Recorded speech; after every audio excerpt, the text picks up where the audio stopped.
This has to be the right way.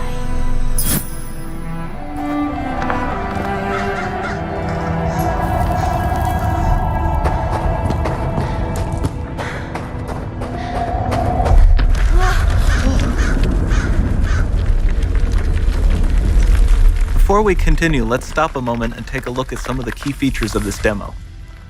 Much of what you see was built with Quixel Megascan assets, but instead of using the game versions, we used the cinematic versions, which would typically only be used in film.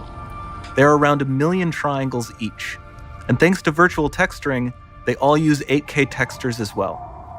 Nanite can render an insane number of triangles very quickly.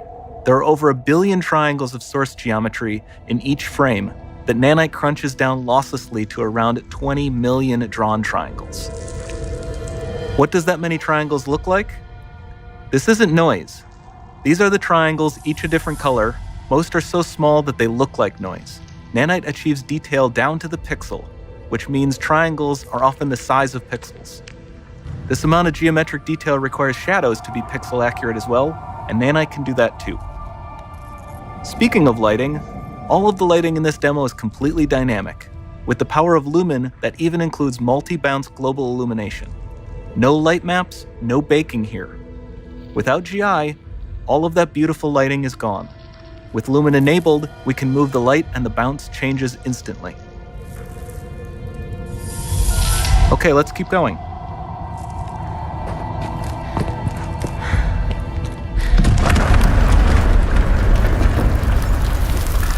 We've made some great additions to our audio system as well. Convolution reverb allows us to measure reverberation characteristics of real spaces, like actual caves that we sampled, and reproduce them in virtual spaces. Sound field rendering allows us to record and playback spatialized audio.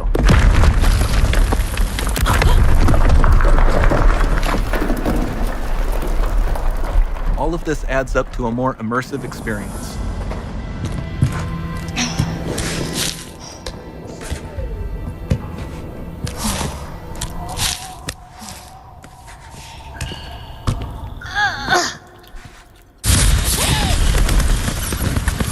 This swarm of bats was created with our Niagara effects system.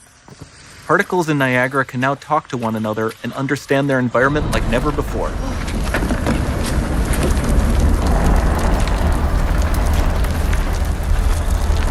We've also added a ton of new functionality to run fluid simulations like you see in the water below.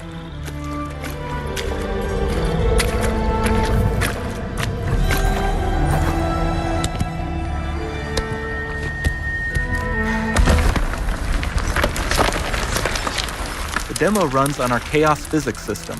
Here we are using it to accurately simulate the rigid bodies of the falling rocks and the cloth of her scarf.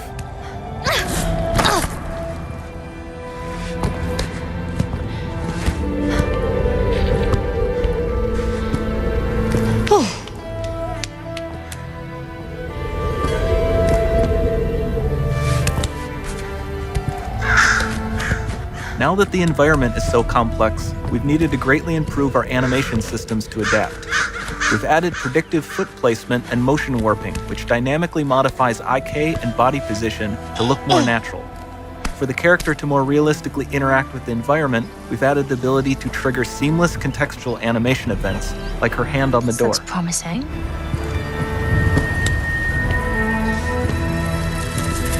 Dynamic GI is amazing, not just for speeding up iteration, but also for its impact on gameplay. Nice. Any light source can move while still having be. beautiful bounce lighting. Dynamic illumination means specular as well, which you can see on all the metal surfaces. You can even see the Niagara-powered bugs reacting to the light. Lumen not only reacts to moving light sources, but also changes in geometry.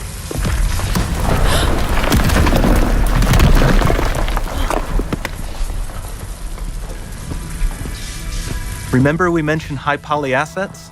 This statue was imported directly from ZBrush and is more than 33 million triangles. No baking of normal maps, no authored LODs.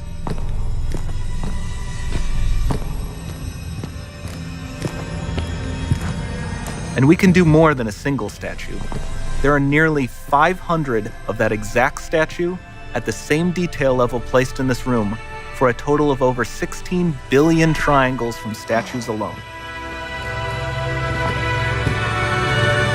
Over this entire demo, there are hundreds of billions of triangles.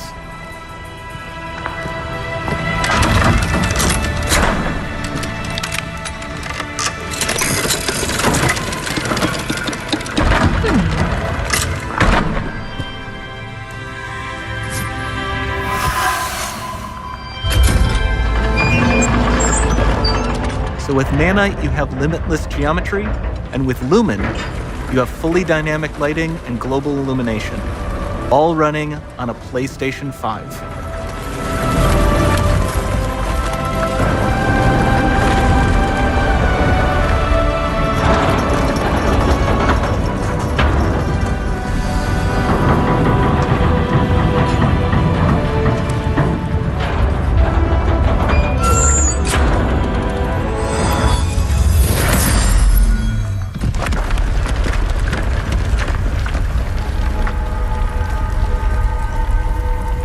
There's not much time left. And this doesn't need to be constrained to small rooms. It can stretch all the way to the horizon.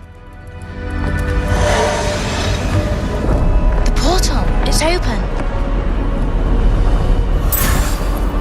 Don't fail me now.